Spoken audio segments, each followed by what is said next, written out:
What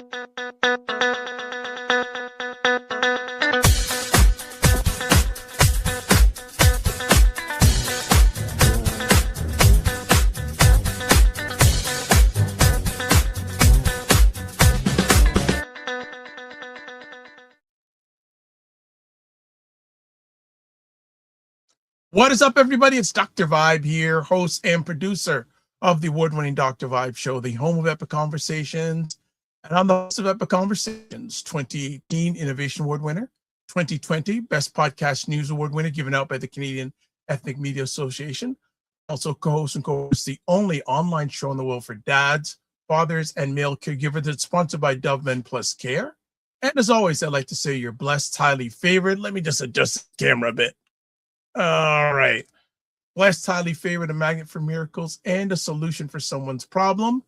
And I also co-host and co-produce the only online show in the world for dads, fathers, and male caregivers that's sponsored by Dove Men Plus Care. And being part of that movement, we've reached directly and indirectly to over 400,000 dads, fathers, and male caregivers around the world. And as always, I like to say you're blessed, highly favored, a magnet for miracles, and a solution for someone's problem. You know what? I'm still not happy with this camera. So if you're listening to this, you don't know what I'm talking about, so that's okay. All right, and we are excuse me, you know what, I'm going too fast, so let me slow down and get a sip of water. All right, we are moisturized, hydrated, etc. We're broadcasting live on Saturday, January 17th, halfway. See, I'm still not 100%.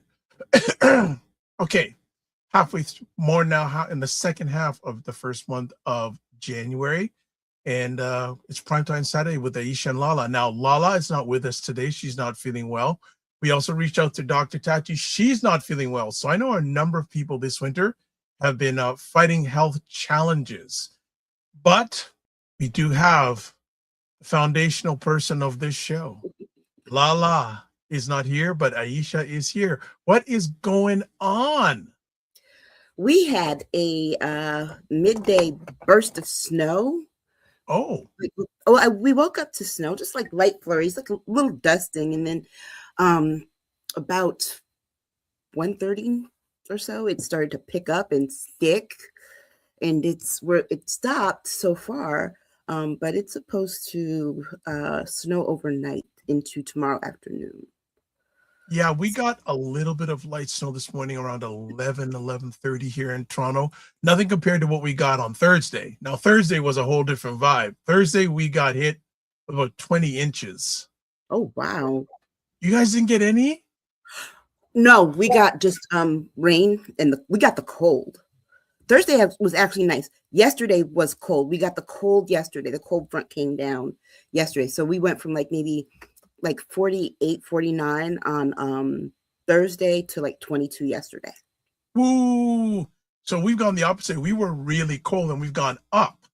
Wow. We're about 34 degrees Fahrenheit, 1 or 2 degrees Celsius. We're supposed to dip down, and for the rest of next week, supposed to be very cold. You guys didn't get hit with any snow at all? No, we didn't get any. But I was supposed to go, run up Hartford way, pick up my daughter, and I'm like, the snow's so bad, she's gonna have to spend the night at my sister's. Wow. Because it's especially if it's gonna snow overnight, she works at a hospital, so right, they don't have they don't close. Kids still get sick, adults still get sick, and they 100%. Need healthcare professionals. 100%. Yeah, the healthcare field is a true 24/7, 365. Let me ask, give us a win you've had since we last spoke. Well, I've been very good at when I spoke last week about everybody needs to really try and read more and read 3 things and write and all that.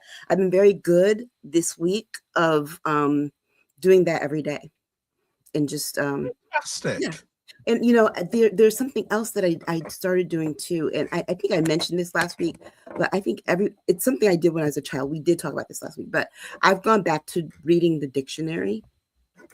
I don't know if you talked about the dictionary. I think we talked about more note We take Right. When notes I was stuff. younger, I used to when I was like a kid, I read the dictionary. And it's how you get to know words, what things mean. And I started that again. And what really prompted me that was classes start again. And so in this program that I'm in, I'm doing some research on how we come to know things. Mm. But also this idea, the idea of nation versus country, and how our common understanding, because I think a lot of what's going on in the world right now is because a lot of people don't understand there's a difference between nation and country. The definitions, although we use them interchangeably, the definitions are very different. And so I, you know, I asked myself that question, like, are these words different? And when I started that, I'm like, well, let me start doing this. Then it rolled into me really going back to reading the dictionary again. And I realized this too, because it's something that happens when I also see, trolls, whether it be on this show or it be on something else. And when people resort to name calling and belittling of people, it's because they don't have the language or no words to express a point of view. So they go to the thing that they know. Well, I can do this. It's a quick fix for them. But people who really know words, know things, and are interested in information, whether it prove their points or not, but just how we know things, those are people who really can have dialogue, have conversation, have discussions, and not only add to the discourse, but also take away from it and learn something. So I think learning is a lifelong thing. I don't ever want to stop learning, because I think when you stop learning, you die. Yes. Everything, you're not living with purpose anymore. And so I encourage everybody to really invest in that, and invest in yourself, and invest in knowledge and knowing things, and continue to learn, because that is really, I think that's the only way that we're going to survive any of the drama that we're dealing with here in this country. But I think it's what really engages people across the world. Well, it's interesting. I say things like, the more you know, the more you need to know. Mm-hmm. And also, too, if you're not learning, you're not growing. So some people may not want to grow. Yeah. Fully understand that. But the more you know, the more you need to know. And I just believe if you're not learning, you're not growing. No, you really aren't. And it's I don't ever want to be that person that doesn't grow. And I wrote something down again, that when I was teaching research methods to my undergrads, the thing I used to tell them about research is that when you think about observation, we tend to think that, okay, if my theory is something like this, and this is a theory, the example I used to give them, the theory is that all crows, or the hypothesis, all crows are black. We believe we know this, right? So in order to test that hypothesis, that theory, when you go out, how do you think you would approach it? What would you start doing? Dealing with that assumption, you mean? Yeah. How would you go out and Well, observe? there's a number of ways I could maybe look online, or go out and look. And look and do what? You would think, go to look at all the crows and count the number of black crows you Yeah. see, right? That's Yeah. the wrong approach. The thing is that no, that's not how real science and real research is done. They go looking for the thing that is the exception, and they measure the exception. So for example, if you go out, you're not going out to look for the black crows. You're going out to try and test your hypothesis wrong. So you go and you start looking and trying to count the crows that are not black. And when you don't find any, then that is what then the theory. Friday morning vibes on high. Dr. Hold on here. Something weird's going on here. Hold on. Okay, we're good now. Sorry about that. Go on. But the theory and the hypothesis then becomes true, because you find that there are no exceptions to this theory. And it's interesting in the culture that we're in right now, science research by so many people now is being pushed back. Mhm. Yeah. Yeah, and that is, and that, I use that example because that's one of the examples that I was taught in undergrad. And so I think when I encourage people to read, I'm not saying just go read like your regular newspapers like New York Times and things that people are accustomed to reading. I'm saying go and look at the peer-reviewed research, the journals, because remember, those things have to pass a lot of scrutiny before they're even published and put out into the ether. Those things, for example, if you read peer-reviewed journals, the information, how they got their information and got there, is there in their references. If it's a research study, whether it be a social study or it be a scientific one, their methodology, how they got to those conclusions, is there. And if you were to repeat it the same way, you would get the same results that they did. That's why science, any kind of science, whether it be social science or the physical sciences, rely on peer review research because it's been tested. It has data that shows it's reliable. So if somebody else goes to repeat it, they will get the same results. And you also get to see, okay, who did they actually look at in this? And then that's where you see there are gaps in research. So it's like, for example, if somebody was doing research and they said, well, all nursing mothers, produce X amount of milk first time out. Well, if they only looked at 5 women, how are they saying that this is the experience of millions, hundreds of millions of women, right? So we see that there are gaps in that. And at that point, you can say, hey, you probably need to test that on more people and look at what more people are saying about that. So it really is, really finding out how people come to know things. And I'm sitting here and I'm open to looking at the sources that other people look at too, but we have to also vet our sources. We have to be better at doing that. And especially with AI, really entering the fray in information dissemination and how we come to learn and know things, it's really, it's going to be more and more challenging. Absolutely. No, 100%. And with the AI vetting those sources, and a lot of people probably aren't when they're doing their AI research or not going through their sources at all. So we're in a really interesting time now in regards to fact checking, etc. People say, well, I have a lot of wins this week, but one big win is there was something I was trying to work with Aisha and LaLa in regards. There's a feature that YouTube has called collaboration. So I can, when we do one of these broadcasts, I can share it on their platform. And I had sent them a number of things and it wasn't working properly. And during the past week, I was doing just some research on YouTube on it. And a lady from Africa showed how to do it, and it was different than anyone else. And I tried it her way and it works. So now you will see a lot of even old shows on their platforms also. I figured out the process and I've tested it with a few people. So it works. So I am very happy. See, it's not about me, it's through me. See, family? It's not about me, it's through me. We're going to go for a quick break. And there's so many different stories. Even up to today, there was stuff going on, but I didn't want to talk about today because it will just shake your head. So what we're going to do is we're going to go for a quick break, come back, do a little housework, and then we're going to get into whatever we're going to get into today. You never know. So we'll be back in about 10 seconds.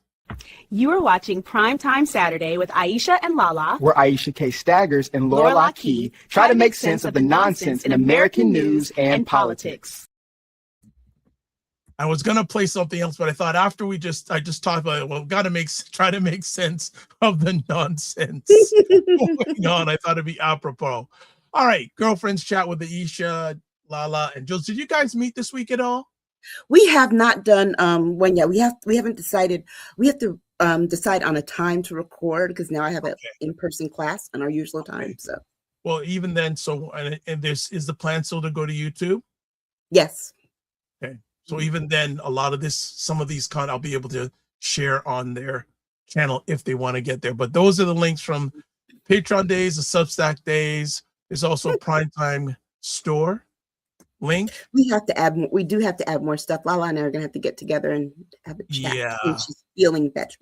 Yes, absolutely. Discord group, there is the link, or email me at dr.vibe, the drvibeshow.com. Subscribe to the Dr. Vibe Show and hit the subscribe to the Dr. Vibe Show and hit the notification button, not the YouTube button, the notification button. And also follow me on Facebook, LinkedIn, Instagram, TikTok, Blue Sky, and Substack. And if you want to advertise your business, product, or service on any of our on the platforms I'm a part of, where the ladies are, email me dr.vibe at the drvibeshow.com. And we did mention our dear friend Dr. Tachi earlier, who's not feeling well, but hey, a lot of the content you see here is also featured on a platform that she runs called Indie Soup TV, independent content creators platform that she started on YouTube about 26 months ago, that has 28,000 subscribers, which makes that site one of the top 4% subscriber wise on YouTube. There you go. And just for others, if you have a question or take, you can also call in via your favorite digital device. Go to your favorite browser, callme.rove.com, put in the code FSPL8L, go to the next screen, fill out the particulars, and you can hear from us. So let's get to our first conversation piece. And what we're going to do is we're going to do a little bit of a video introduction of it. So I'm going to take Aisha and myself off stage.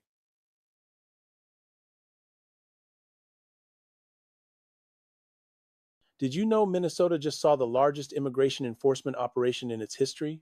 In December 2025, Operation Metro Surge brought 2,000 federal agents to the Twin Cities, targeting alleged fraud, but leaving entire communities shaken.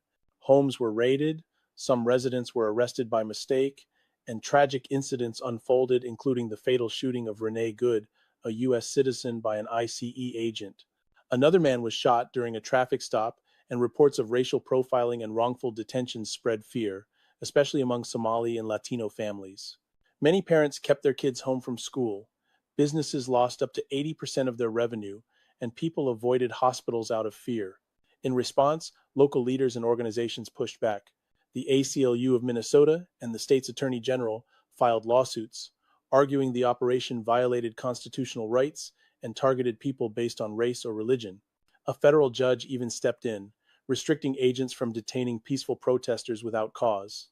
Meanwhile, mutual aid groups, legal networks, and neighborhood patrols sprang up, showing the power of community solidarity.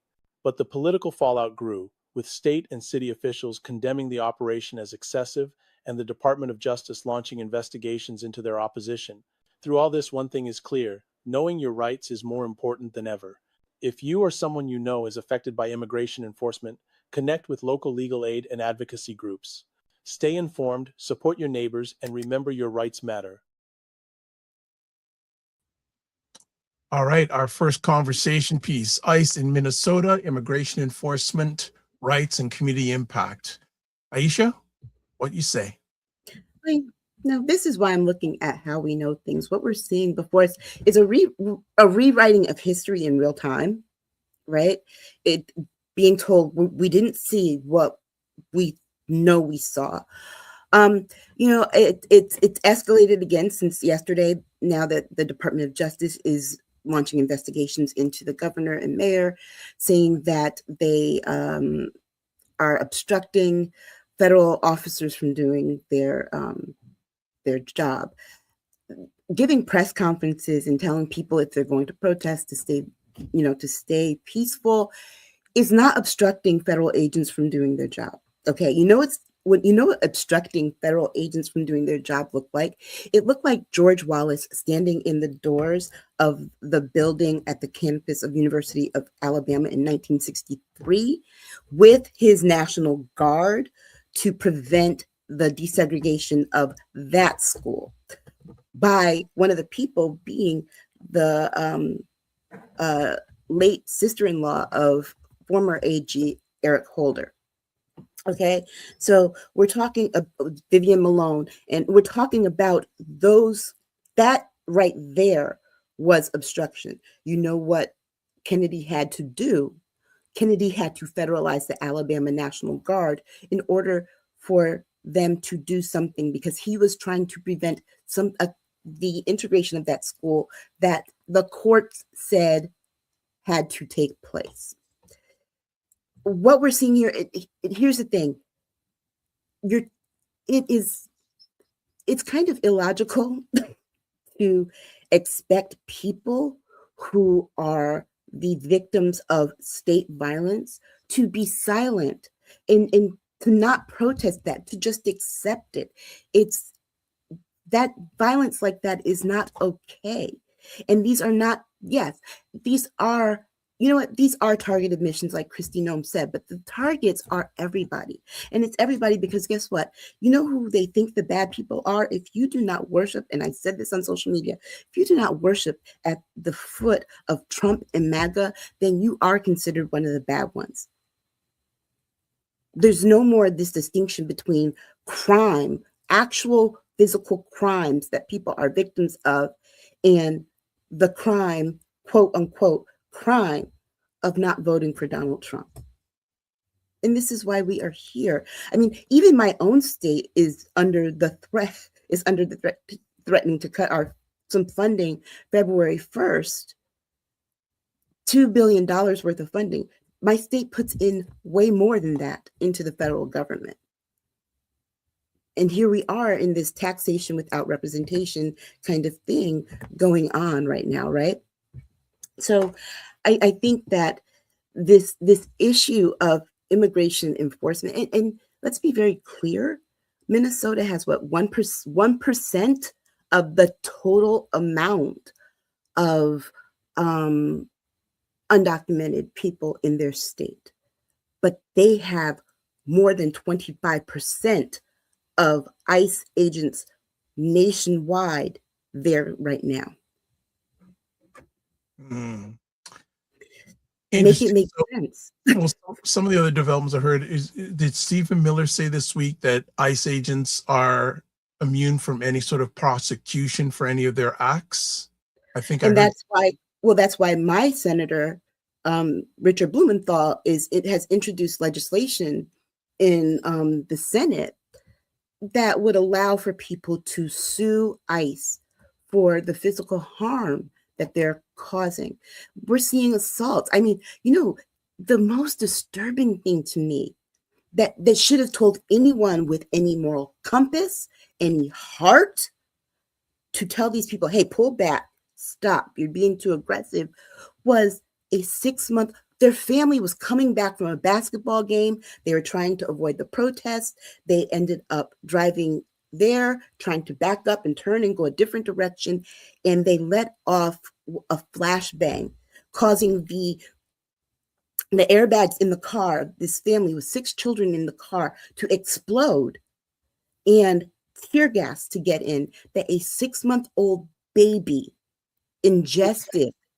The mother found it. The mother stopped. He was foaming at the mouth, unconscious, not breathing. His mother had to go and give him CPR. 6-month-old baby. They weren't protesters. They were just trying to get home from a basketball game. And thankfully, this infant is, going to be okay. But what if he wasn't?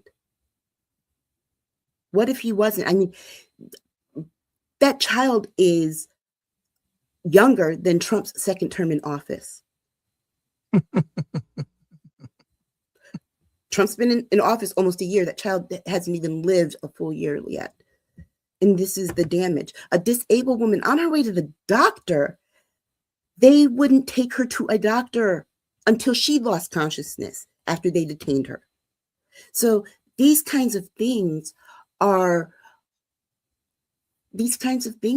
what's going on right now and what's going on there. And I don't think anyone wants to, anyone wants that in their community. But here's the thing, and I need for people to understand this.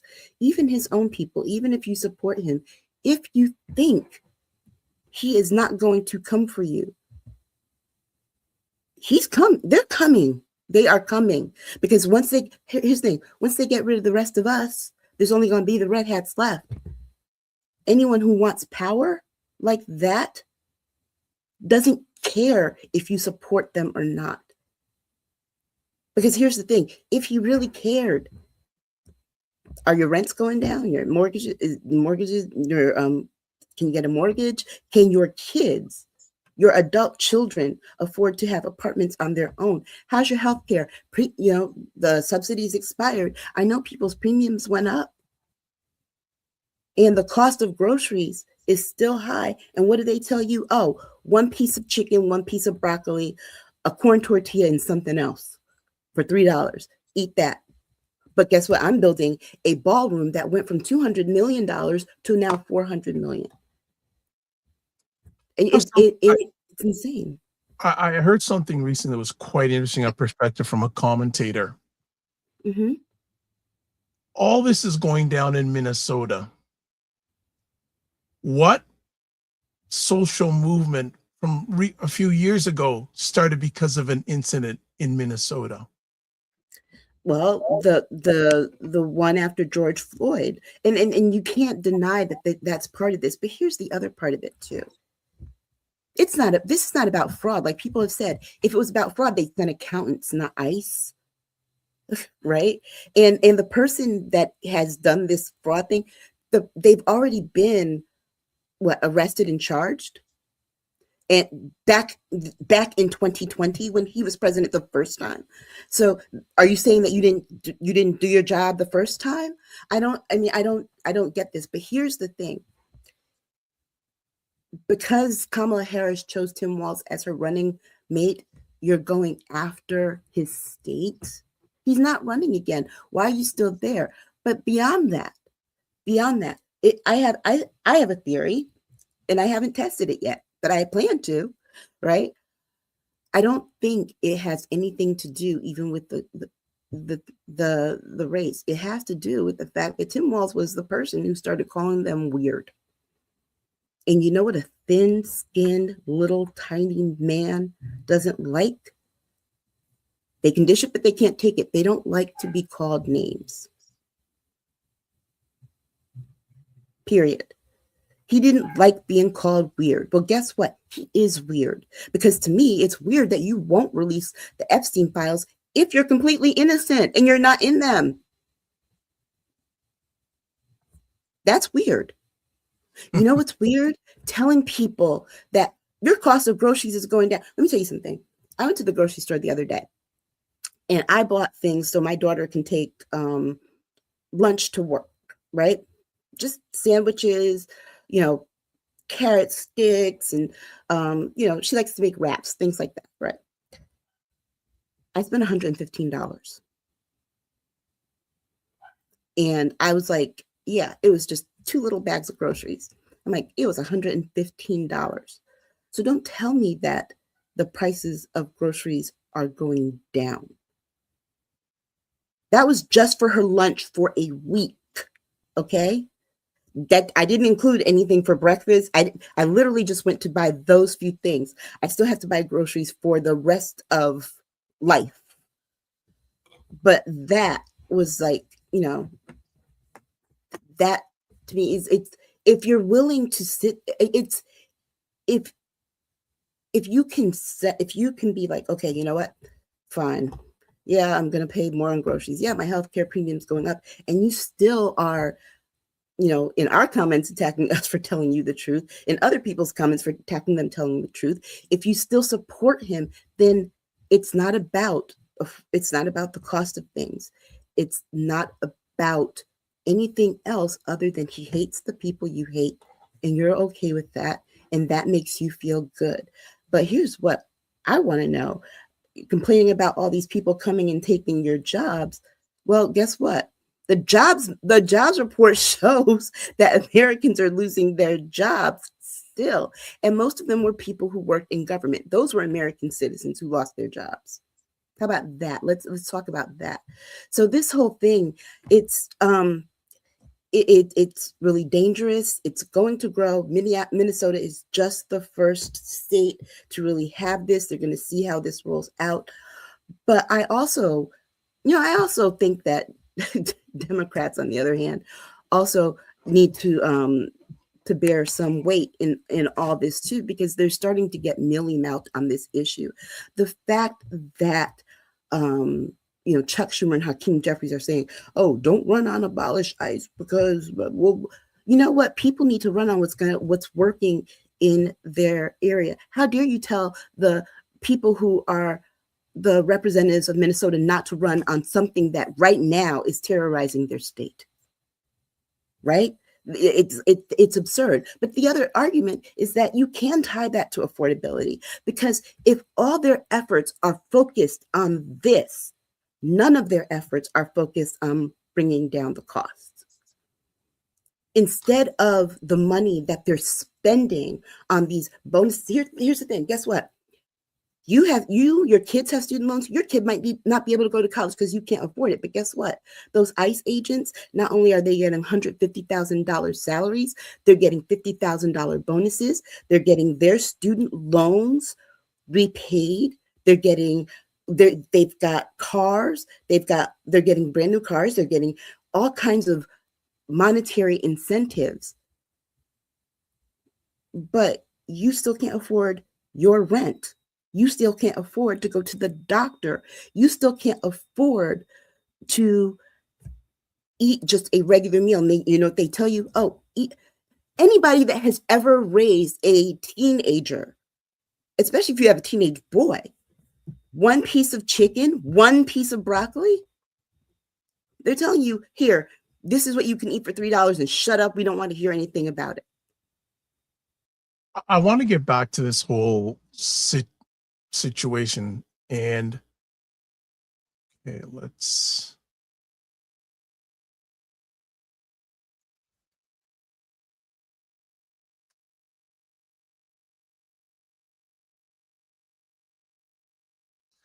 all right, we seem to have lost Aisha for a few moments. Okay, all right, she is back. Power All surge. right, we are back. Yeah, we All had a right, power surge. Like I okay. said, the snow is messing That's with all me. right. That's good. But also, Yeah. I Is this whole situation though a diversion? Is there? okay. Because But I yeah, thought there was I an think that immigration. yeah, Go ahead. but I just think that we're at a point right now. And I just think that we're at a point right now where, regardless if you supported this administration or not, we have to look critically at how this is changing the country. If you can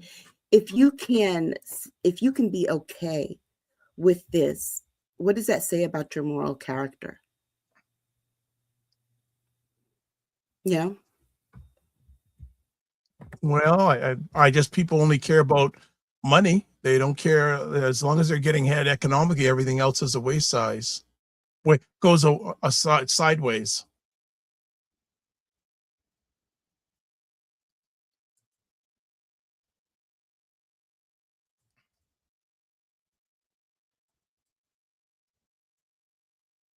Okay, we're having some more technical challenges on Aisha's end, so let's hope that she'll be back in just a moment.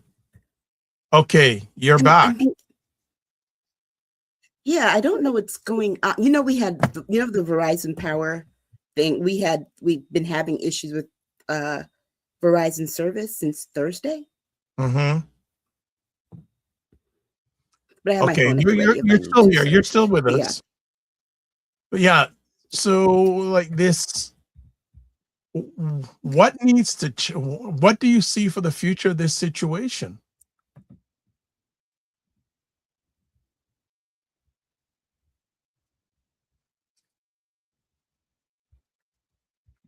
Let's see something.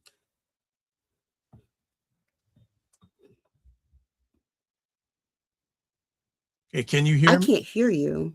You can't? Okay. Hold on.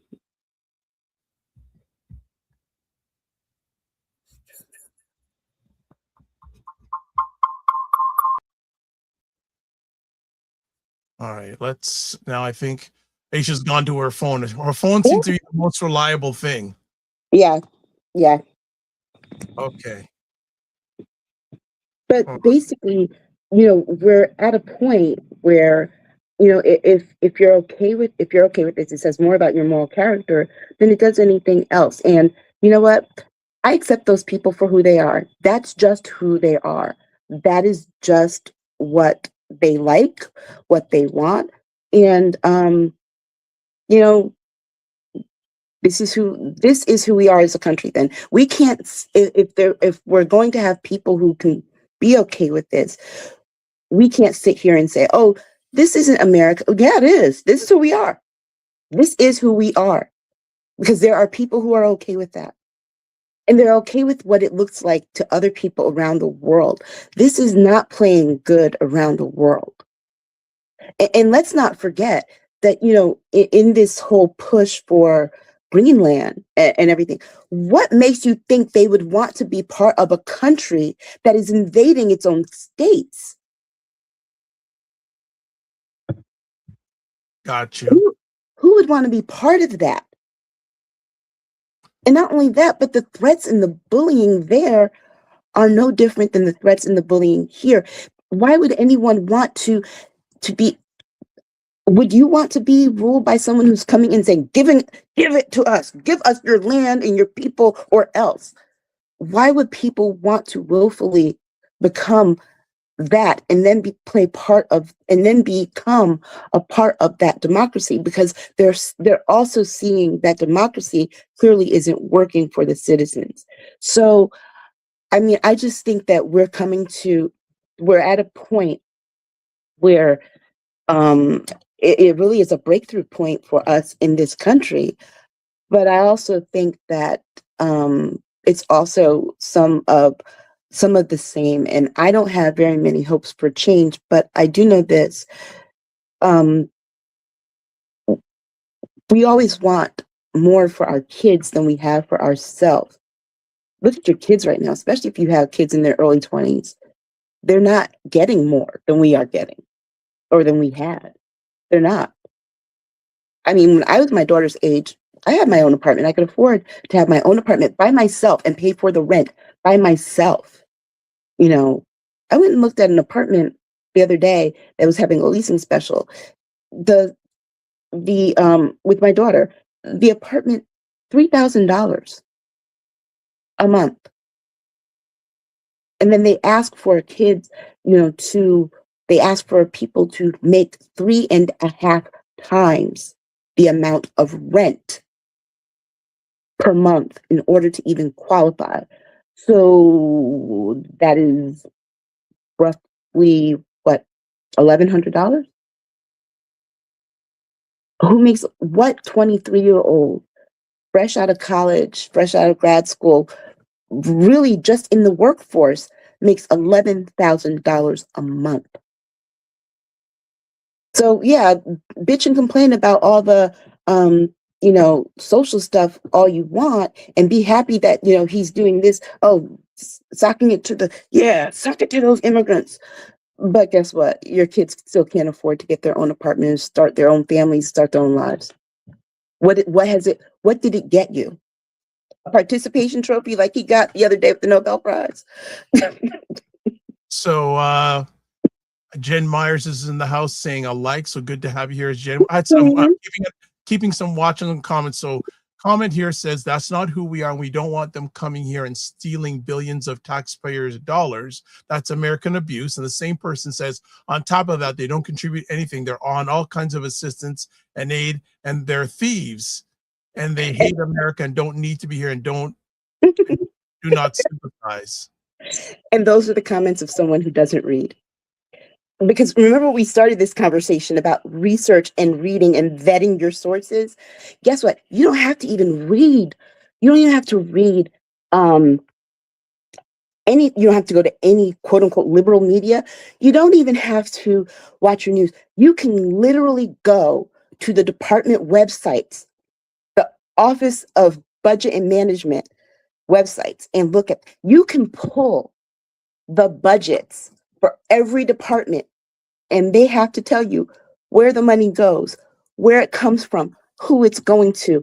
They have the data on how many people qualify for public assistance who are immigrants. Undocumented people don't have a social security number. That is the one thing that you definitely need in order to get public assistance in this country. How do I know that? Because I went and read the regulations.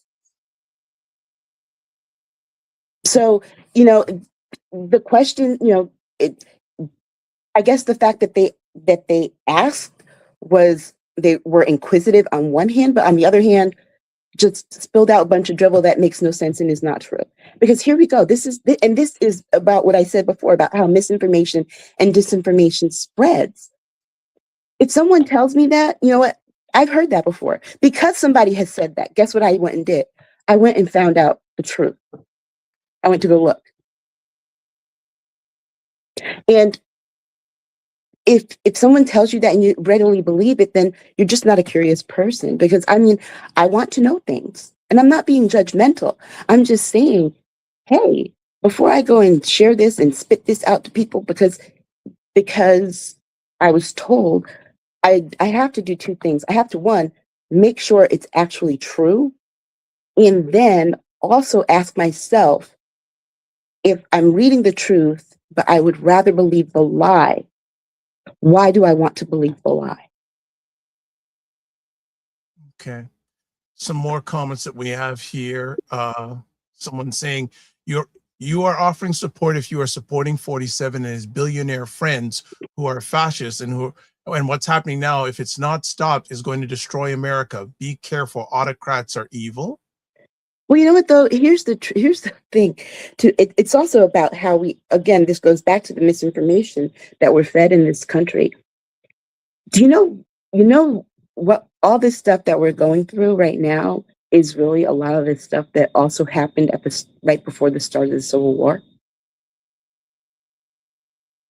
People like to liken this to Nazi Germany. Well, if you've ever read any of their disgusting writings, which I have, they do tell you the truth.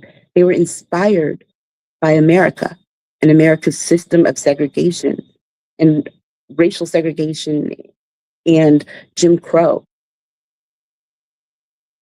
That was how Hitler admired how particularly the American South had their system of racial segregation set up.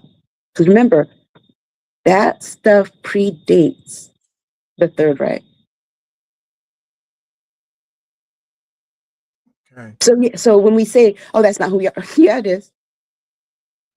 Yeah, it is. But right. But the thing is, we can be better. And I think that's the part that we need to lean into. Yeah, this is who we are right now, but guess what? We can be better. And the bottom line is that at some point, people in this country are going to have to realize that we need each other more than we need those people at the top who are running the government.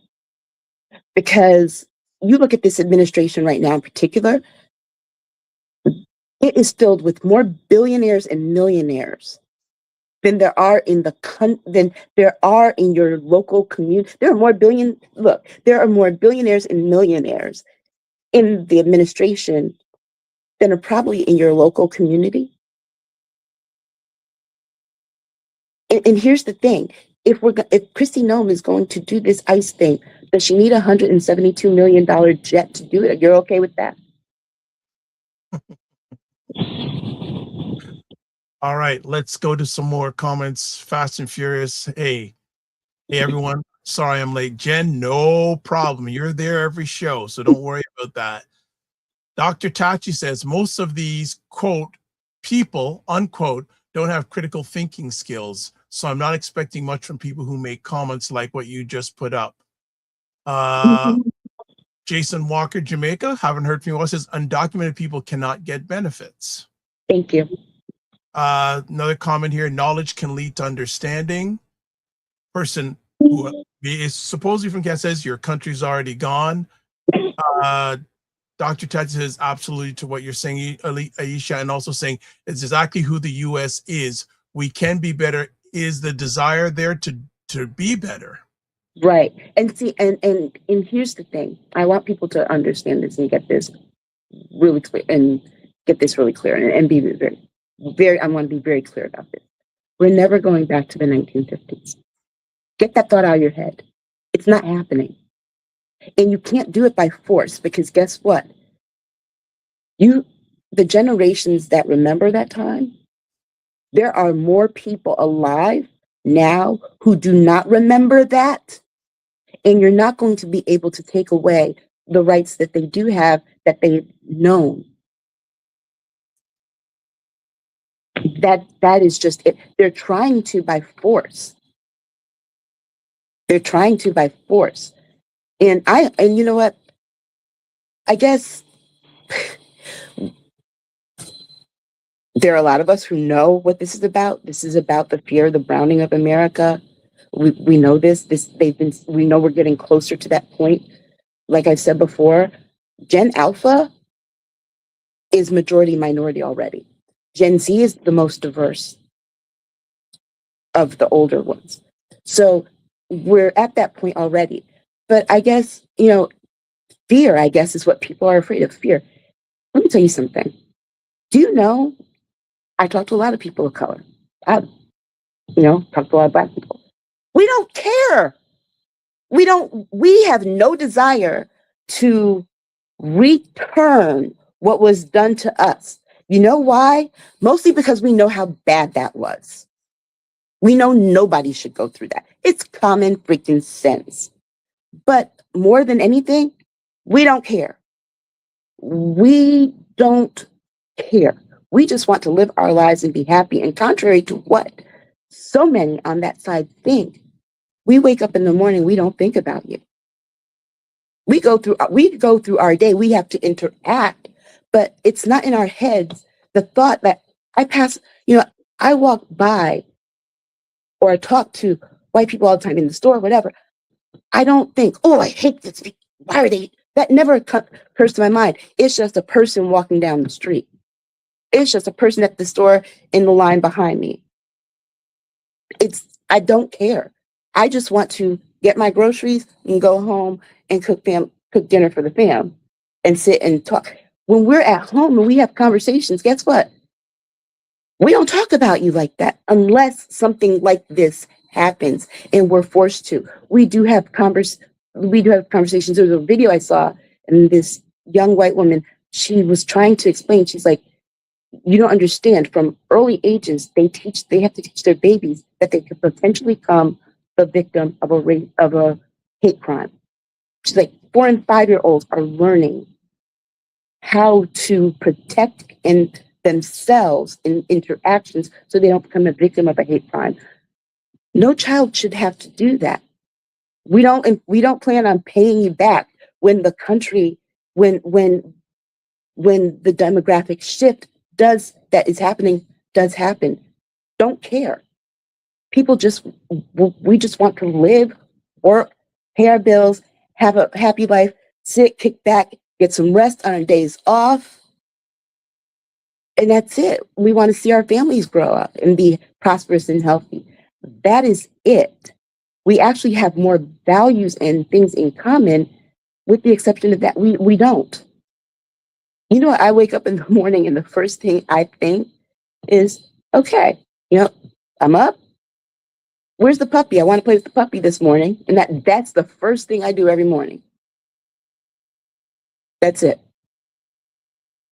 And I don't talk about this unless I have to. Like, for example, if this stuff wasn't going on right now, y'all remember my social media feed from a couple backs? It was like, what? Oh, yeah, she popped in here, popped in there. I told you, unless something happens, I'm trying to pull back from social media. When I'm done with this show, you know what I'm going to go do? I'm going to go sit and watch BritBox. Okay, let me jump in for a few seconds. Comment here, someone saying ICE is Gestapo. Destiny Savory from the Niagara Falls area of Canada says, good evening. Person from Canada says, we're okay in Canada. I worry for all of you. Dr. Tachi says, there's also the realization that the so-called elites will no longer be able to lean into their mediocrity. They would actually have to get up and do something, but they don't have the skills to. Right. Also, we've got someone here asking, who will lead the revolution? That I don't know. And I don't think any one movement should have one person leading it. And the reason I say that is because the thing we know about the civil rights movement is that when the leader that has been elevated dies, the movement then will fall apart and disperse afterwards.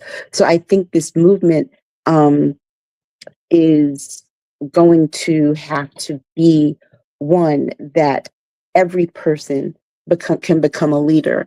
If you're in your own community, I think it's going to be hyper local, and I think that in those hyper local spaces, that people are going to really, take on leadership roles themselves. And here's the thing about the civil rights movement. I think that most people forget. You think it was just a whole lot of adults marching because we see the pictures. A majority of a lot of those protests were done by college students and high school students, middle school students, young people, because it was a movement for the future, for youth, right? So that youth can have a better future. And I think one of the things that people misunderstand about it is that it also wasn't just a response to a reactive response to different things and spontaneous gatherings and spontaneous marches. No, these things were very well planned, very strategically planned. Like, we're going to talk about Claudette Colvin at the end of the show. But for example, the Montgomery bus boycott, people seem to think that, right, that, oh, Rosa Parks was just tired. No, they had been planning a bus boycott for a while. It just happened that day that the boycott started because Rosa Parks got arrested. But the plan to test this started years prior. And so I think that how people decide to move forward and do any kind of protesting in opposition to what they see happening in their communities, in other communities, is going to really have to take a lot of strategic organization, but also if you're going to try and model it after the more modern day civil rights movement, you're going to have to relearn what you think you know about how that movement operated. Okay. Dr. Chachi says, indeed, the fact that something that we want to, quote, pay you back, unquote, is actually ascribing more importance to yourself than actually exists. We don't actually care. And also she says, indeed, Aisha, separate, decentralized movements are probably what it will look like. Yeah. And guess what? I think because how this is playing out in different spaces, that means the movement in that space is going to have to be tailored to that space, to that moment. What's going on in Minneapolis is happening because an ICE agent murdered a woman, period. How it's happening other places is, like locally. I'll tell you, ICE was in my state this week and were tear gassing people who were protesting. It wasn't a large gathering. I was up that way. I didn't even know there was a protest. That's how few people there were. And they weren't being obstructive or anything because guess what? Traffic was traveling. It was a normal day in the capital city. But they are there now. Let me tell you why they are there. They are there because my governor sued the government. My government sued the government because they are trying to take taxpayer dollars from our residents. If we put in more billions into the government and only get that too, that's our taxpayer dollars. I don't understand why you get to keep it. Not only that, keep it and not account for it. And here's the thing. You know what? You can be mad. You can love what ICE is doing all you want. What I need to know is why you aren't concerned, why your president has a secret bank account in Qatar where he just deposited $500 million of your tax dollars because you're paying the taxes on these tariffs because he can get to it easy. Get to it easy for what? And you're the only person that has access to that? That should make you mad. Not people who, are born here and can speak Spanish. Are you mad because you don't know your native tongue? Go learn it. That's all you got to do. Go learn it and start talking. But I mean, are you upset that you don't know what they're saying? You think they're talking about you? What makes you think you're that important to them? So I honestly invite people to be angry about more things. You're mad about you don't like people getting SNAP. That's $36. If you make $50,000 a year, that's $36 a year. Think of it this way. You're not paying somebody else for food. You're basically paying insurance in case one day you pay your car insurance, which is much more than that, and don't complain. And that's in case you get into an accident. You never get that back. But that $36 is insurance that in case you fall on hard times, in case there is a stock market crash like there was in 1929, 1930, and you can't feed your family, there is this assistance available to you, right? Mad about that $36, but you're not mad about the $4,000 of your tax money in that $50,000 salary that is going to the department, quote unquote, Department of War. To do what? Oh, yeah. The, what is it, 800 million, I think they said it's going to cost to rebrand it as the Department of War. Versus it's not going to support the military, it's not going to military checks, it's not going into protecting military families when people are deployed. It's not going for any of that. It's going for branding and swag. But you're mad about $36. It's about being concerned about the right things, right? Okay. Let's move to another conversation piece. So we'll introduce this with another video. So myself and Aisha are going to go off for a second. And the video is going to get it going here. All right, here we go.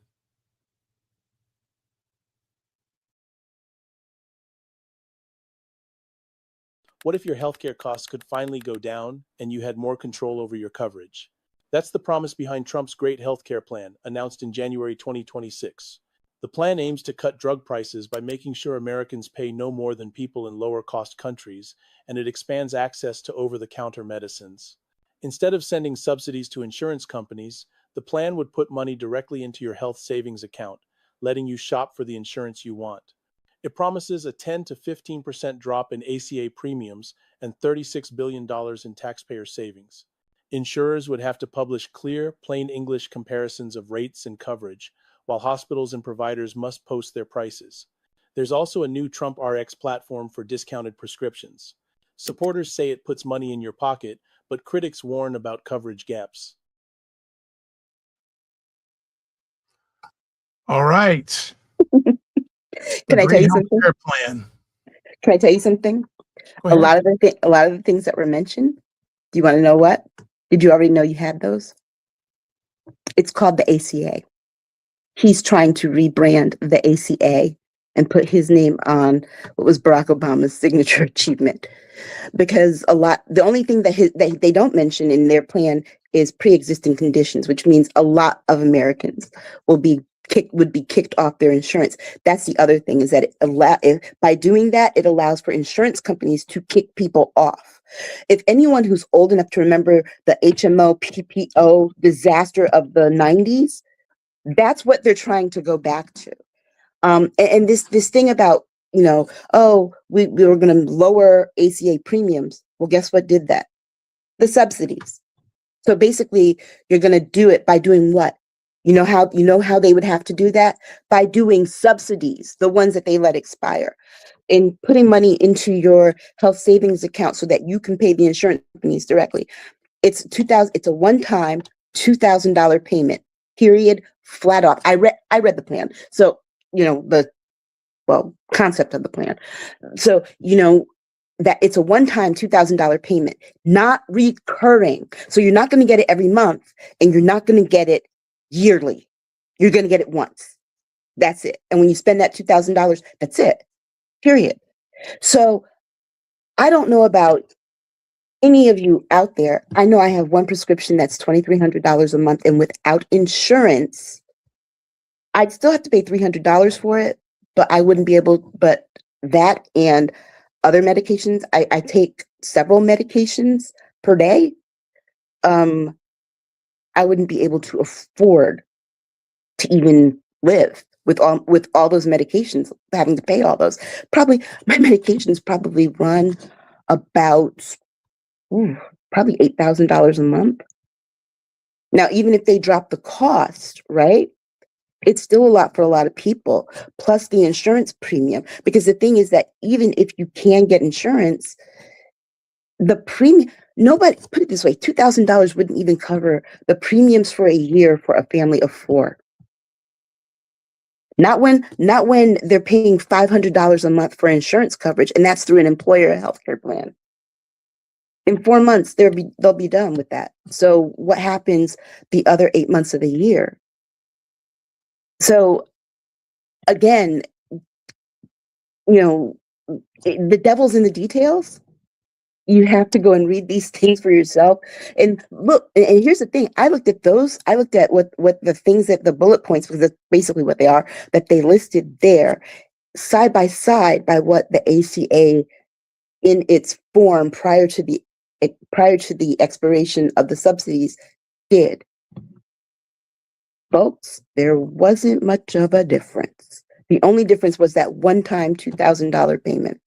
That's it. And then remember, that one-time $2,000 payment that goes in the HSA account, I don't think he knows how HSA accounts work, but you can't use that to pay your premium.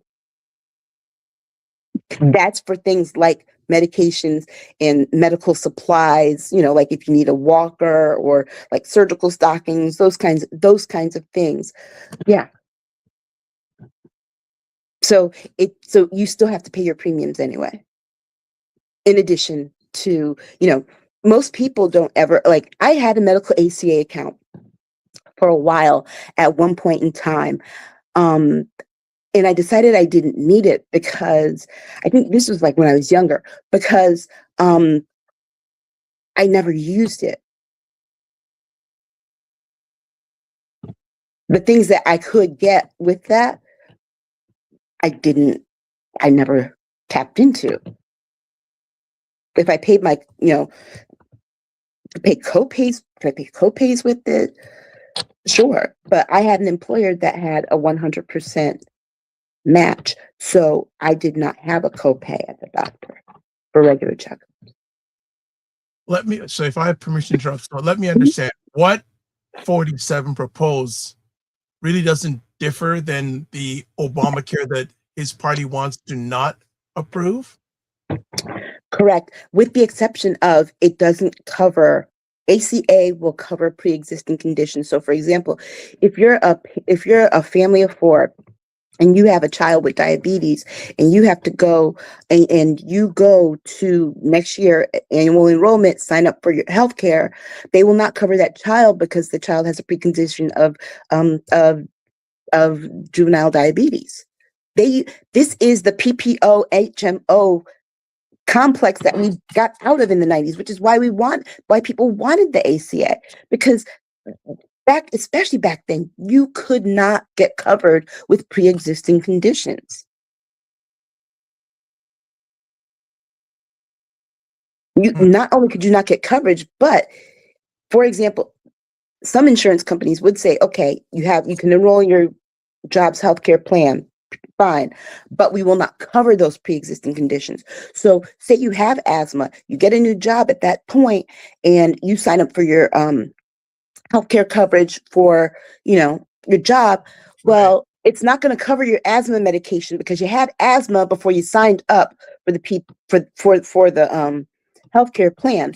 But if you happen to break your arm while you're on the plan, it'll cover that, but it won't cover your asthma medication. So you would still have to pay for that doctor. You still have to pay for those medicines out of pocket, even though you have healthcare coverage that doesn't cover it. Now with the ACA, they cannot reject you for having a pre-existing condition, and they have to cover the pre-existing condition. And then that $2,000, like I said, that one-time $2,000 thing into a health savings account. And also too, I think most people who visit a doctor, most people with common sense, most people who just live know that $2,000 in healthcare does not go quick. Far. Does not go far. Does not go far, and it goes quickly, right? And not only that, but seeing that, oh, I'm going to lower healthcare premiums, I'm going to lower this, lower. Well, you have to have the pharmaceutical companies in agreement with that. And see, and then I have these questions, because if you are going to offer these discounts through Trump RX, and I'm paying, you're getting discount because I'm paying you for those where's that money going? Because Trump RX, I think, is a .com, not a .gov. But I'm not sure. But see, that's the other part that's tricky too. Well, Trump RX, where does the money go? Who's getting the money? Because it's because, like with the chips, like the little chips that he did with Intel, he said the government is, no, that's going to him directly in his pocket. So you have to start asking these kinds of questions when he throws out these things. It's like, okay, so where's that money going?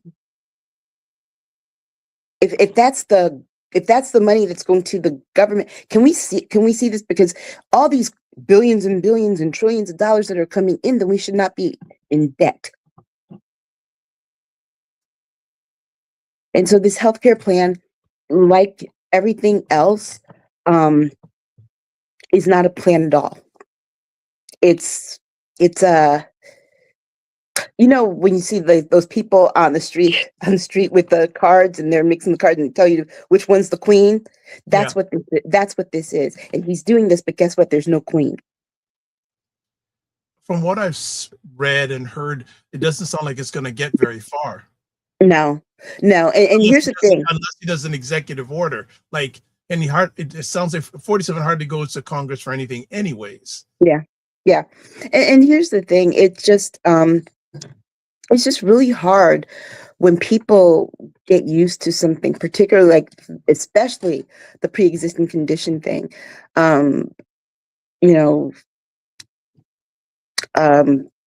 to take it away from them. This one of the saddest stories I heard at that time when before the ACA and insurance companies could reject coverage was a woman gave birth with a baby that was born with muscular dystrophy, and the hospital would not cover the birth of the child or what was needed in the NICU with that child, because guess what? Pre-existing condition. Think about that. People are born with pre-existing condition. Some kids are born with asthma. Babies are born with diabetes all the time. Pre-existing conditions. So is that even fair? They came into the world this way. And there are infants that are born with cancer. The people who are so concerned with the pro-life people, you would think that this is the one thing that they would be like, wait a second.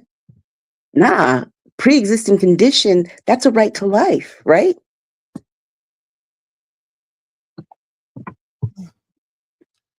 The healthcare journey continues on in the United States, the long and winding road. We'll see what goes up with it next. Next conversation piece. 47 gave a very interesting interview recently to the New York Times. 2 hours of various thoughts, quotes. Aisha, what are your takes and thoughts on it? Well, he did the New York Times, and then he did the Reuters one. The Reuters one is really the one that he came up with. But he invited 4 people from the New York Times to sit there and try and convince them about the Minnesota thing, the video thing. I think we talked about that briefly last week. This most close interview with Reuters. I read about the Reuters thing in New York Times. That's what I sent to you. So he did this interview where he said the thing that got me was him saying that he doesn't think we should have elections.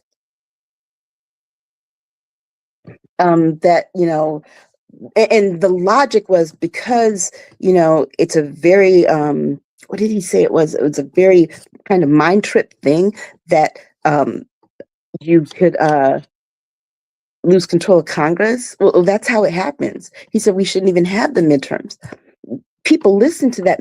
People are like, oh, he can't do that because states control. Yeah, he does. But yeah, he can't because states do control their elections. However, it was what he said after that you should be concerned, was that I should have just seized the voting machines in 2020. No, again, states still control elections, federal and local. So, and let me be very clear. That is the reason why he is trying to withhold $2 billion from my state, because my state refuses to give him the names, addresses, social security numbers, birth dates, all that information of registered voters of every registered voter in the state. Not just people, because every state has a Secretary of State. That is literally what they do to make sure that people who can't vote or who aren't eligible to vote don't. But private citizens should not have their information collected. It's like, what wouldn't you be upset if the government decided to walk in the bathroom with you? Apparently they are, though. ICE has done that. But honestly, who wants your state to turn over your information like that? For them to do what with it? What do they do with it after they look at it? Do they go looking for your ballot? And why should they get to determine whether or not you are eligible to vote when every state has their own requirements? Because that's what the people voted for, right? So I think the fact that, yeah, he might not be able to stop the process of the elections, but that thing about seizing voting machines, what do you think ICE is training to do right now? What do you think all this is about? What they're training to do right now? So even people who are like, oh yeah, don't take him. No, take him literally and seriously. Because if he believes that's his one regret from then, what makes you think that he's not going, given the chance, he's not going to not do it now? That to me is absurd. Anyone who thinks that he won't try is absurd. Why do you think you have Stephen Miller out there, every other word out of his mouth is insurrection, so they can invoke the Insurrection Act? And he has said this before, if he invokes the Insurrection Act, we might not have elections. He had said this before. He said this in his first term. And I need people to be very clear. I think we've had a lot of people who were just so inundated with stress in his last term that the 4 years after have forgotten the things from that first term that he said he wanted to do and tried to do, but there were people who stopped and held the line. He doesn't have those people now. Everybody is in alignment with him on doing the worst of the worst. to everybody. I Aisha, mean, everybody. what do people need to push back? Now, I'm going to give you I was listening to a commentator Mhm. today, and he said, where's Barack Obama? Where's Bush? Why aren't they saying anything? Why aren't they, the two people that could probably, more than the Democrats themselves, the two individuals, especially Barack Obama, why aren't they speaking up? What is Barack Obama going to say to the man that hates him more than anything? The man for whom he lives rent free in his head. But at least Donald Trump went on a rant about Barack Obama winning the Nobel Peace Prize the other day in the middle of a meeting with oil magnates, right? Because he's mad about that thing. Why do you think he wanted it so much? Because of that. So it's like, what are they going to say? What are they going to do? George Bush is the most feckless of them all, but you got to remember he's staying out of it because why? Because now he's not going to go down as the worst president in modern history. Donald Trump has done a lot to repair the legacy of George W. Bush. He's not saying anything, but then again, here's the thing. Got to remember too that even though they have influence in the public eye, they're still no more powerful than the rest of us because each of us has one vote. Each of us has a voice. Mm-hmm. Because guess what? Even if Barack Obama was able to speak and to speak out and speak up, he did in the 2024 election, and look where we are. So it is not going to be about those people who have those connections. It's really going to be about the people on the ground floor. And I'm going to be very clear with Democrats. Stop. No one ever says this no one ever says to Republicans that you need to go and try and peel off some Democrats. But people are always saying that to Democrats. Oh, you need to appeal to some Republicans, to independents. And you know why they say that? Because they recognize that Democrats are a big tent party. But you know what Democrats need to focus on? Stop it. Stop it. Don't try and go after their people. Because when they do, they divert energy, money, resources to that end. When guess what? There were 90 million people who just didn't vote last time. Go for the people who didn't vote. There were more people who didn't vote than there are people who are disaffected Republicans and independents that will come along. Go to the people who didn't vote. Because guess what is more effective? One-on-one interaction. Do you know that a lot of people who are elected to local offices, why they get people to vote for them? Because they make more than one contact with them, one-on-one. People who weren't going to vote. Well, they came and they talked to me, 2-3 times. And each time I heard something more to what I had been telling them. They understood what I meant. And then they adopted that. So stop trying to go for the impossible. It's like these Republicans and these independents, who a lot of them are just Republican light, who don't want to be attached to MAGA. It's an impossible reach. Go for the low-hanging fruit, the 90 million people who didn't vote, and you'd be surprised. Dr. Chachi says they talk about expanding the map. Why are you trying to expand it in directions it just doesn't go? So Dr. Chachi says, and people need to stop putting more work on people who've already served. The problem is that we're constantly looking for a savior. Obama has already done his work. Exactly, because even though they're former presidents, at this point, they are also private citizens. They don't have any power to actually enact things. Right. And here's the thing. They're not going to get back in power, right? So, what is the point? People need to hear from the people who want to lead them, the people who want these positions, people who want their votes. Those are the people who need to be speaking up more. And we need to have a lot more. We have way too many Democrats who don't have a spine. Period. And guess what? If they don't have a spine in this moment, they're not going to have a spine when they're reelected. So even if they take over.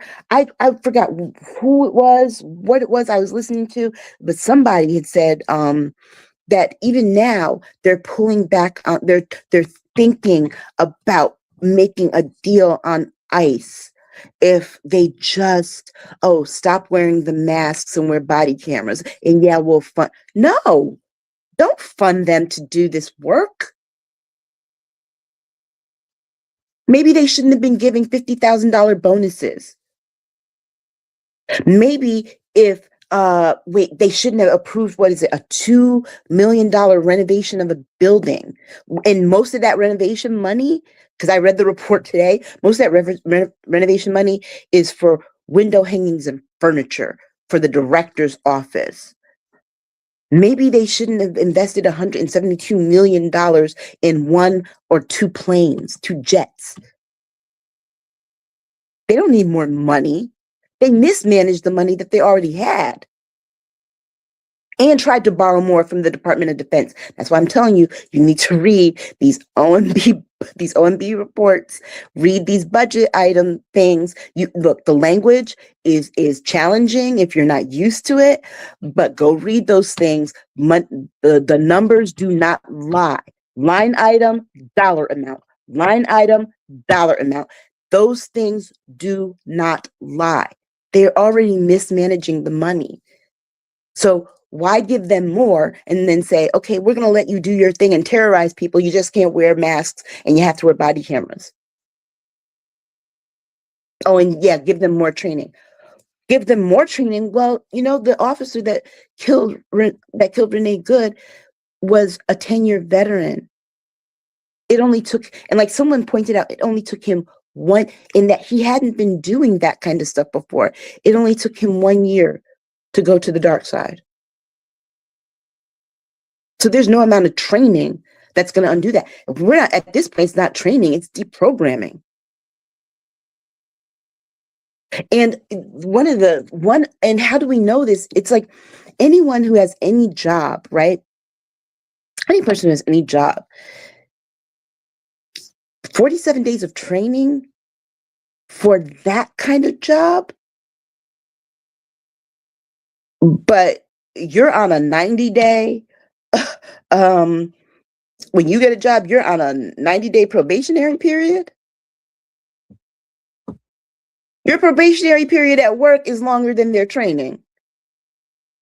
And not only that, someone did a video where they did try to go get a job for ICE just to see what would happen. And was like, they didn't do a background check. They didn't do this. They didn't ask for this. You know what? Yeah, that was that. And so you have to ask, who are they hiring? If they're not vetting them, who are they hiring? There's only one reason why there's only one reason why people should vote, and that's because they know the facts and they've weighed them out, all the pros and cons, and made the best decision for themselves and their neighbors. And I think this is the thing. You know what? I do vote. When I vote, I don't vote based on my identity, how I feel about particular social issues per se. I think about, how is this person going to handle my interests and those of my community? And I don't mean, I don't mean, take religion out of it. Even take racial politics out of it, unless there's something like this that is flat out racial profiling.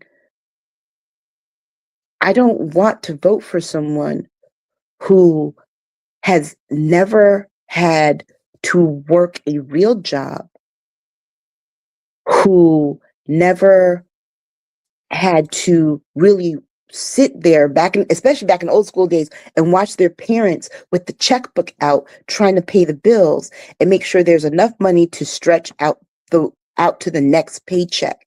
Donald Trump has never had to do that. And I'm sorry for everyone for whom you just got to know him on The Apprentice and as president. But I've been living in this area of the country since I was born. We all know the reason why he's not popular in New York and the tri-state area is because they hate him in Jersey. Why?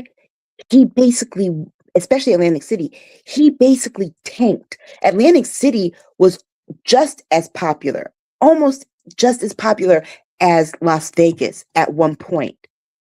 And then Trump got a casino there and tanked the whole industry. Period. Which on one hand, it was good for my state because it allowed our casinos to come up and thrive and stuff like that. But it was bad. People talked about how badly he kept his buildings for years. Even people that were paying high rents, like the wealthiest people, were like, he doesn't fix anything.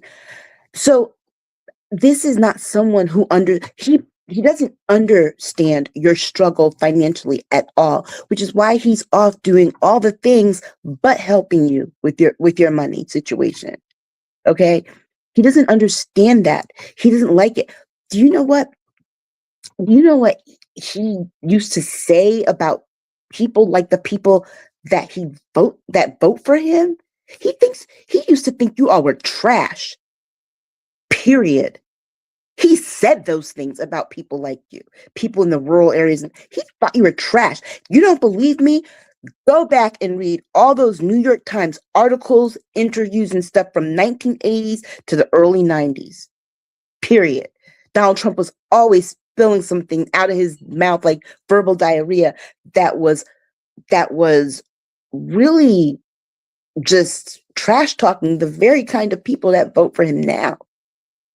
That's why he doesn't care. That's why he doesn't care about you right now and your pain and the things that you're suffering through. That's why he's out building $400 million ballrooms that you will never be invited to, that you'll never go to.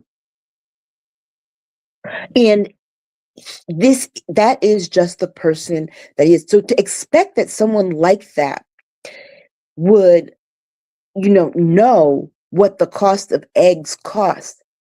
Okay. I bought a jar of mayonnaise for $8 the other day. Period. Everyone here who just heard me say that, you know that mayonnaise doesn't usually, in usual times, cost $8 for a 20-ounce jar of mayonnaise. And that was the cheapest one. Okay? So here's the thing. He doesn't know that. And if you were to tell him that, he can't even fake concern. He can't fake concern because he doesn't understand it. He doesn't get it. And the woman in his cabinet that told you to have one piece of chicken, one piece of broccoli, a tortilla, one corn tortilla, and something else for $3 a day, that woman is worth $15 million. I looked it up today. I went to find out how much she's worth. She's worth $15 million. But she told you to eat a $3 meal. Okay. Comment here says, I was a social worker for 24 years and I'm 65 now. I'm ashamed to say that all the programs I worked for are the ones my higher ups are stealing from us taxpayers. Mm-hmm. And here's the thing. See, this is the other reason I know things, and it's probably hard for a lot of people on the right to see it, to understand it. I used to work for a state government. I used to work for 2 state governments. So I know what it's like when your state government publishes your salary, because the state of South Carolina, every year, if you made $50,000 or more, published your salary in the paper. And at that time, I just made the cutoff at 52. It's a long time ago. But yeah. Someone said they published it. $4 for Miracle Whip. Yep. Look, let me tell you something. And the thing is, because I worked for state governments, one of the things I used to have to do was look at the state budget and look at how the money was being spent. That's how come I know that if you were to go and look at the government expenditures of your taxpayer dollars and where they're spending the money and how they're spending it versus what they're telling you, you'll be like, this isn't good. This is not good. We are on par. We're already 3.5 trillion in debt. We are on par when you look at that budget and what's in the red to being 5 trillion in debt by about the end of 2027 at the start of the new year for the 2028 election. Or more, but 5 trillion is definitely the number you can see. I was debating to put out this comment, but I'm sure you're going to respond to it. It's in good saying, I wish I could make you understand how much 47 cares about this country. If you only looked at his videos from his past, he's done so much good, I promise you. When I was 15 years old, 1989, and I remember sitting in every freshman high school had to take study skills, right? So I was 14 going on 15. And every freshman had to take study skills. And my teacher was the art teacher. And we had a curriculum that we had to do. And one day she had to just stop because the kids in my class were crying. Young boys crying, scared to death. Because Donald Trump put an ad in the New York Times calling for the death of the quote unquote Central Park Five, now the exonerated five, before there had even been an investigation or anything. Because what he did caused in our city in Connecticut to beef up police patrols, and these little boys just walking home from school, kids, were constantly being stopped and harassed. So no, he doesn't care. You'll never convince me of that, because I remember what that was like, watching one of my best friends at the time just sit there in tears because he got stopped and frisked walking from the bus stop to his front door because of something that happened in New York City and Donald Trump's ad scaring the shit out of our local government. So no. I wish you could see how much he just doesn't care. And like I said, you can read select interviews, but I grew up listening to his nonstop BS all the time, because guess what? There's one thing you got to know about this area of the country. We have our local Connecticut ABC, CBS, NBC affiliates. We also get the New York City ones. So I've known since before he was president, I've known that he was not a good person. I've read the stories about the people that worked for him that he did not pay, who sued him. And I'm talking back in the 80s, early 90s. Yeah, sued him because he would not pay the people who worked for him. People who he contracted with lost their businesses because they did work for Donald Trump that he did not pay for. Redlining? Yeah. He took out zones where people were paying rent controlled housing, had good housing. Donald Trump, now I'll just buy the building and throw those people out in the street. He was an uncaring landlord. And here's the thing, before you all thought he cared about you, every last one of you Republicans thought he was a joke. And and let me tell you this other thing. Donald Trump, he's not a Republican. Donald Trump was always a Democrat. Up until 2014, Donald Trump was donating to Democrats. 2012. So we're not talking about Donald Trump. Look, Donald Trump even donated to Kamala Harris when she was running for Attorney General in California. So the idea that he cares about you, he cares about what you can do for him. And what you did for him was put him in office so that he did not have to go to jail. Because let's be very clear, that's what this particular election was about. He tricked you into thinking it was about you and that he cared about you. He doesn't want to go to jail. That's why he's so scared about this, about the midterms, because there are articles of impeachment. And now you have Republicans talking that if he goes after Greenland, they are going to support an impeachment of him. Because guess what happens if Donald Trump gets impeached and convicted in the Senate and thrown out? All his court cases revert, especially the state ones, and he goes to jail. This is a man trying to stay out of jail, not care and concern. Because guess what? Anybody can fake care and concern. But somebody who actually cares and is concerned about you and loves you, they make sure that you're okay and not struggling. I would never watch my daughter, who I love, care about with everything in me. I would never watch her struggle and suffer, having to struggle with paying her bills. If I can help, I can help. I'm going to help her. I would rather go without. That's somebody who cares about you. Donald Trump would not rather go without so that you can have. Okay. Jen says, remember 47 on Oprah's show in the 80s. I remember what he said on there and how bad it sounded. So many people forgot about that. Also, someone says he was impeached twice and he didn't go to jail. Yeah, he was impeached twice and didn't go to jail because he wasn't convicted in the Senate. That's what I just said. So the senators right now have been signaling, they're like, if he does this thing on Greenland, we will vote for this. The Republicans. So watch that space. I don't know that it will happen. And I don't necessarily know that I want. Here's the thing, because either you're stuck with Trump or Trump gets impeached and then you got to deal with JD Vance. Mm. Mm. Okay. Another comment here. 47 is not going to jail. He will never be convicted. He's already been convicted. His sentencing was put off because he won the election. Remember that. Always remember that. He was convicted. And I'm not talking about a federal conviction.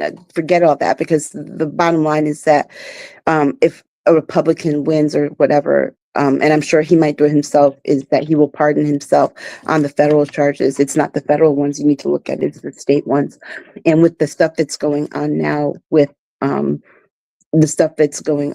if he does those state charges, I mean, come on, you know what? If y'all believe eye for an eye, why would you be surprised that if he got impeached that Tish James is not going to come back? You all think that it was fine that, he went after her because she quote unquote went after him. Well, guess what? He went after her. So then that circle logic, it doesn't work. Mm. And someone is saying here, MAGA has peaked. It'll be over soon. Historically, cults scatter when their leader is gone. Yeah. I mean, MAGA is not going to go away. It will regroup, reform, because guess what? A lot of the MAGA people were former Tea Partiers. Things evolve, and a lot of those people were Dixiecrats or descendants of Dixiecrats, right? So it just evolves. Another comment here. Republicans or Democrats, none of them care about the people. You know what? Both parties have their issues, but here's the thing. Until we have a system where there is a viable third party, there is one party that is blatantly doing harm and damage. Your job is not for perfection. It's for minimal harm. Your vote at this point is for minimal harm. Because guess what? Not voting is an option. Guess what happened? 90 million people didn't vote. Guess what happened? Maximum harm.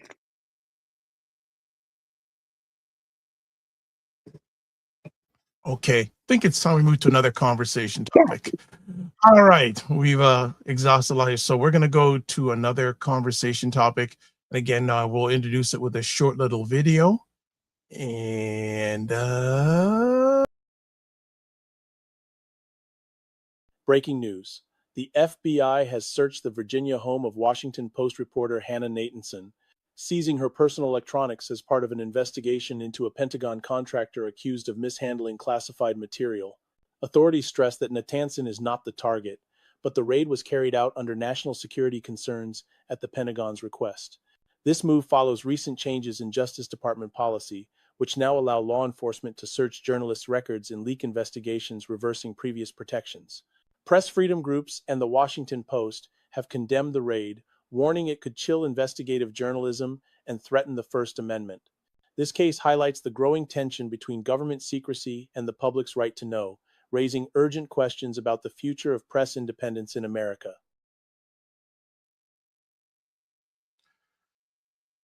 okay, our next conversation piece: FBI searches home of Washington Post reporter in pursuit of classified documents. Before I dive into this, I'm going to say this, Dr. Vibe. I think it's funny because I was thinking about some of those last questions. People must think that we like sitting here talking about this man and what they're doing. I want to I want to share with people. Remember what I told you, was it like around over Christmas break, and I in our private chat, I'm like, I don't know if I can do this for a whole year, guys, because I just don't want to do it. Right?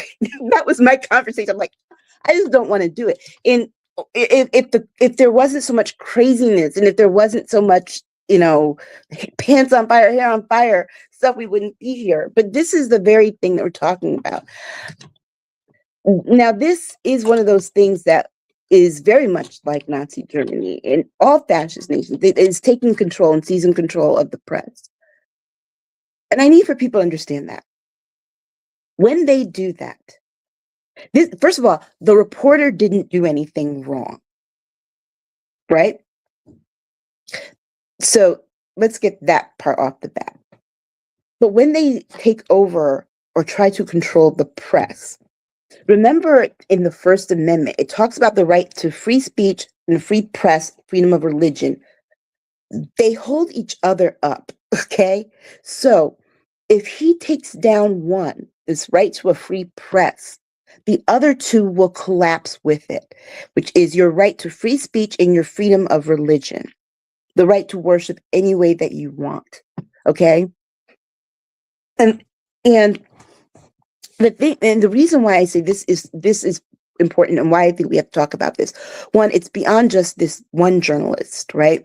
It means that journalists are going to be afraid that they will be investigated for doing their jobs. So are we actually going to be getting real information, or the information that keeps the individual journalists safe?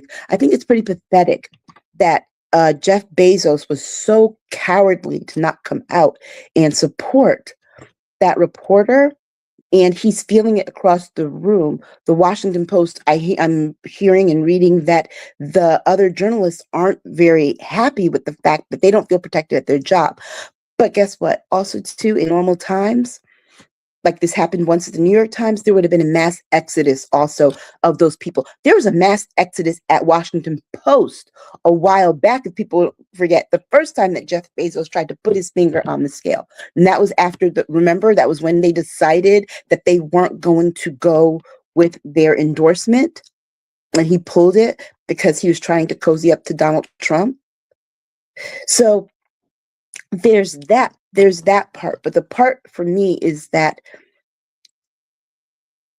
one of the reasons Donald Trump wants to control the narrative, I listen to what he says to reporters and how he responds to them. And it's always very telling when he starts to attack one, because he actually literally says what he's thinking. And the thing is, you never write anything nice about me. You never do this. Guess what the job of a free press is to do? It's not to be in the pocket of the politician. It's not to write always flattering things. It's to state the facts. This happened on this date, and then this, and here was the result. That's what you're taught as a journalist. And I know that. Period. That is what you're taught.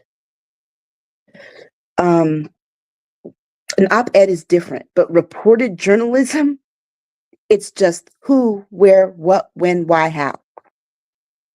Off the bat.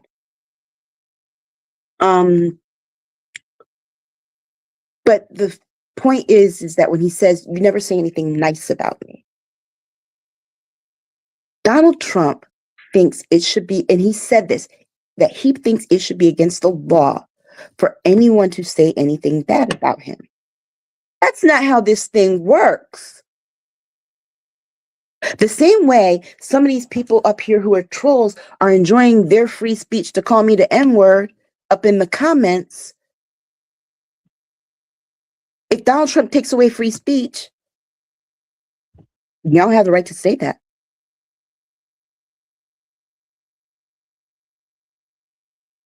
You don't have the right to say anything that he doesn't like. So if he comes and ICE accidentally shoots you, well, too bad, so sad. You can't speak up against him.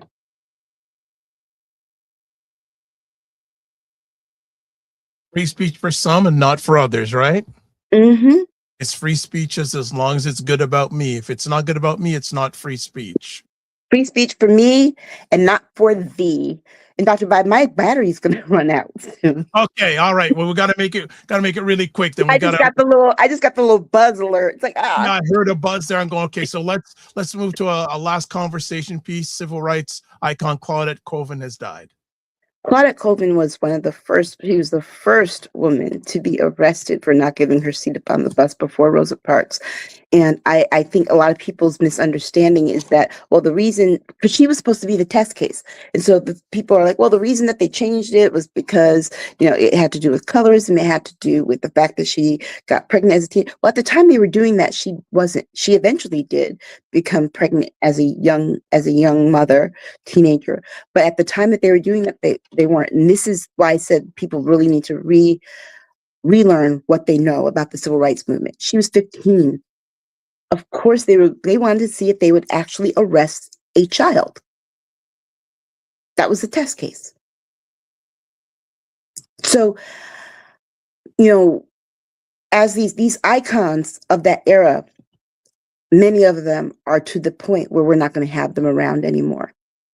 And if we really are about social justice and change and moving and progressing forward as a country, we have to learn from them, but we have to learn the right history about them, the correct history. We have to relearn what we think we already know. Like for example, one of the things I'm learning about and relearning is about the aftermath of the Civil War and the Reconstruction period, and how people in the South really initially were open to not having these Confederate soldiers come back to places of position after the war.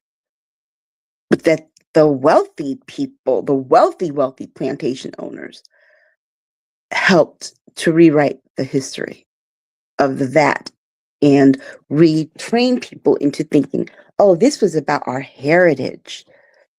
This is about our states' rights. States' rights to do what exactly? Not pay taxes? No, that wasn't it.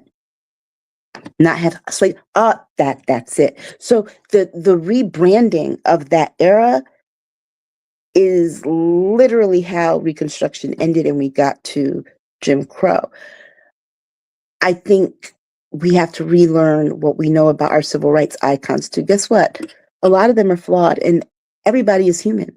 A lot of them were flawed. It doesn't necessarily negate the work that they did, but we also have to recognize that in that entire movement, there wasn't just one leader. A lot of those marches that took place in communities and were organized by pastors, by people in the community, local business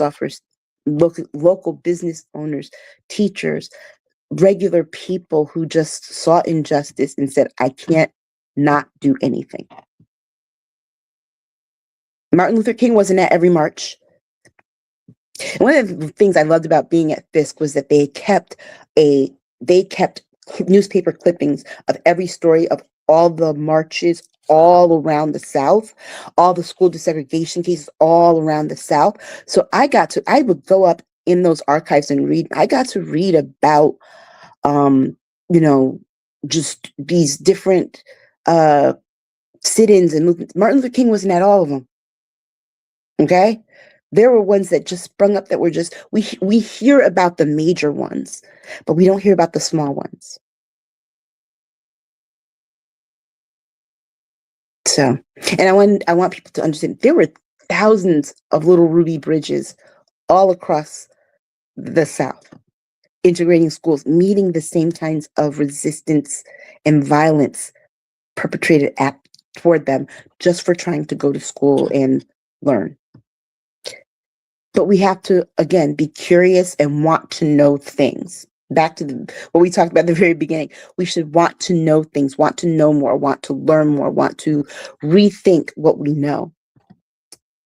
And always question what you know. I mean, I ask myself all the time, am I thinking about this in the right way?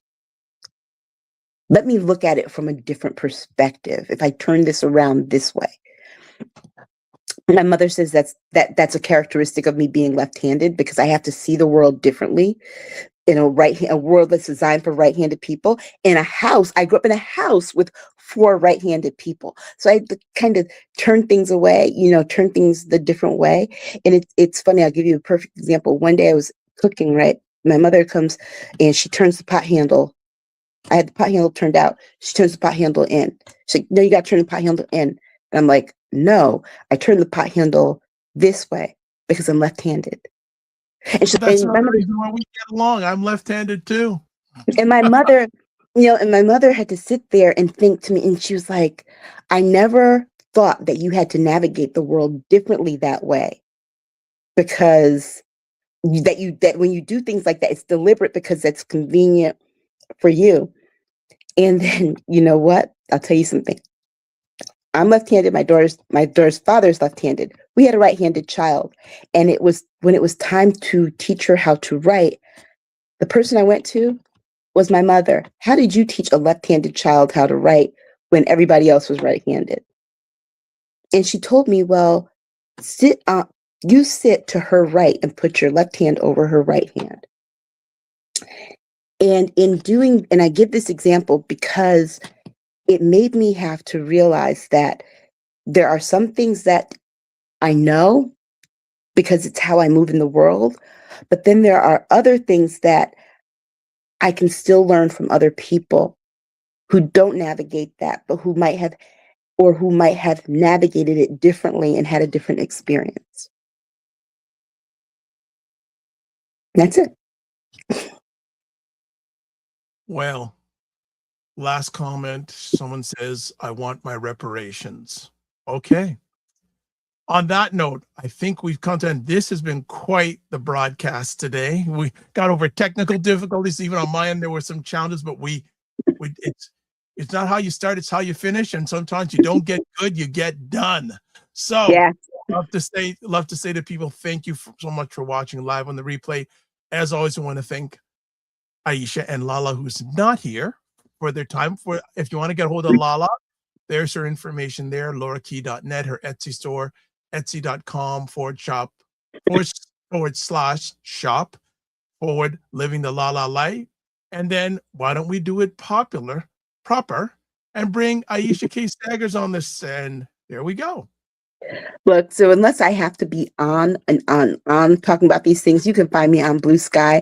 I will be taking a sabbatical from writing for a while because I do have some health challenges that I'll be having to navigate, and I'll be off this show for a couple of weeks recovering.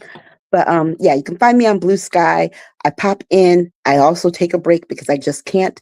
But if you really want to get to know me, send me some recommendations from BritBox or Acorn TV to watch, because I'm beefing up my mystery thriller British thing, enjoying it. So yeah, All right.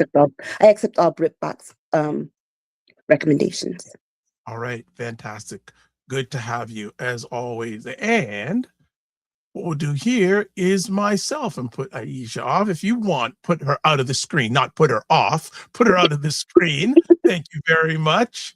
If you want to get in touch with me, the best way is at taplink.cc/the-dr-vibeshow.com. You can watch replays of this epic conversation on the Dr. Vibe Show on YouTube, Facebook, and LinkedIn, and the Dr. Vibe Show website, the-dr-vibeshow.com.